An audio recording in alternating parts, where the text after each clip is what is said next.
I'm Susan Moore. I'm a psychoanalyst and a graduate of the Toronto Institute of Psychoanalysis and a member of the Toronto Psychoanalytic Society.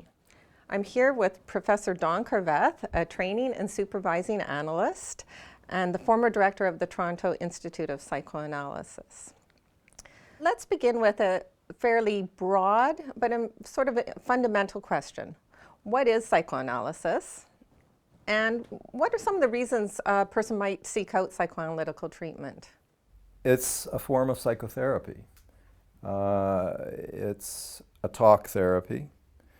It proceeds really by offering patients an opportunity to engage in free speech. The patient is offered complete confidentiality and is encouraged or invited to try to put everything into words without censoring himself or herself, to speak freely. One is speaking to a professional who is non-judgmental.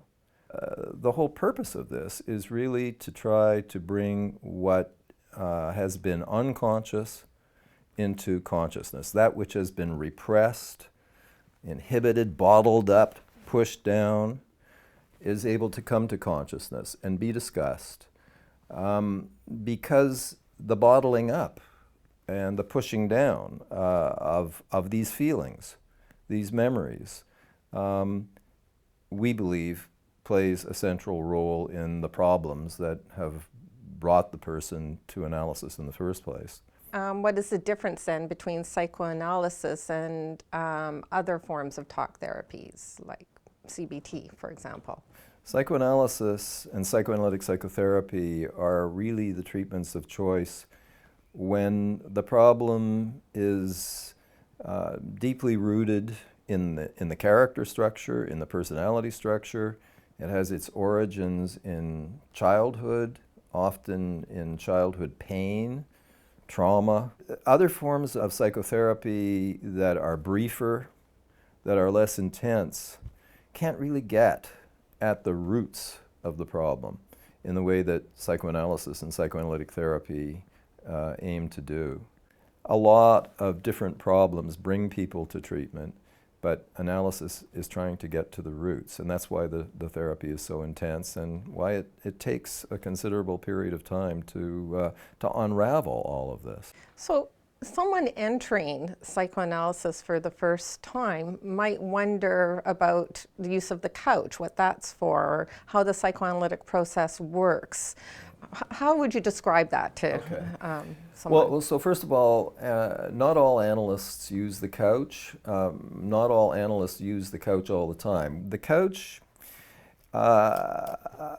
triangulates the relationship. I'll say what I mean by triangulating. If I'm sitting behind and you're lying on the couch, it's as if you and I are both looking at a third thing, some spot on the wall, whatever. But we're looking at that third thing, and that third space that we're looking at is your life as it includes me in this room now, your life with your husband and your kids. But it's not about you and me exactly anymore, although what's going on between you and me comes into it for sure, but we're looking on at a third thing. And somehow that facilitates. It also makes it easier for the patient to get in touch with fantasy, to get in touch with dreams, to get in touch with feelings. The use of the couch promotes a certain amount of regression, whereby the patient becomes a little less reality-oriented and a little bit more oriented towards feelings and fantasies and fleeting thoughts. People often associate psychoanalysis with things like childhood memories or dreams and fantasies. Why are those things so important to psychoanalysis? Well, remember, again, we're trying to get at what's unconscious. I mean, intelligent people are already able to understand themselves on the conscious level to a considerable degree. They're able to figure things out insofar as they're conscious. But if they're unconscious of something, then it's not available for them to rationally, reason about. We need to get at the unconscious.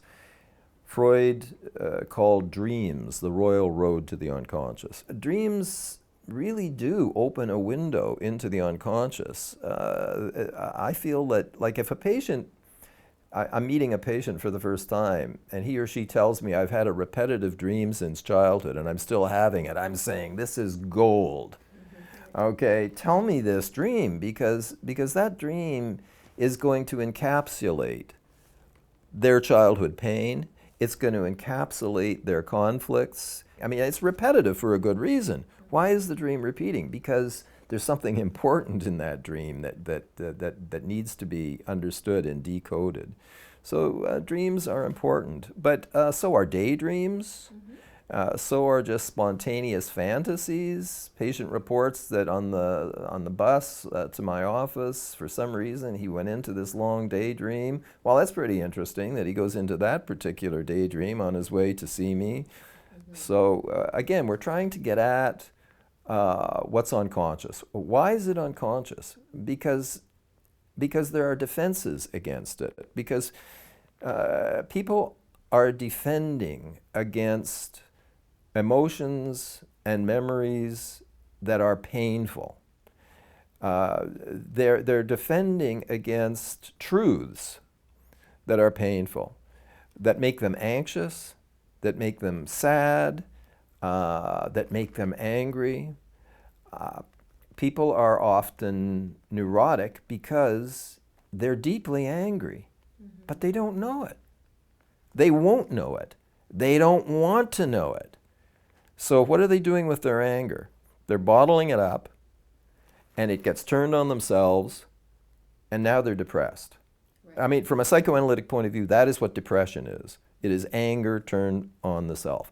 Why are they doing this? Why are they bottling up the anger? Because as kids, if your parents make you incredibly angry, you may not dare to show your anger, because that will make the parents angrier. It may lead to punishment. It may lead to rejection. So you learn early in childhood to stifle your anger, and you may learn to turn it on yourself.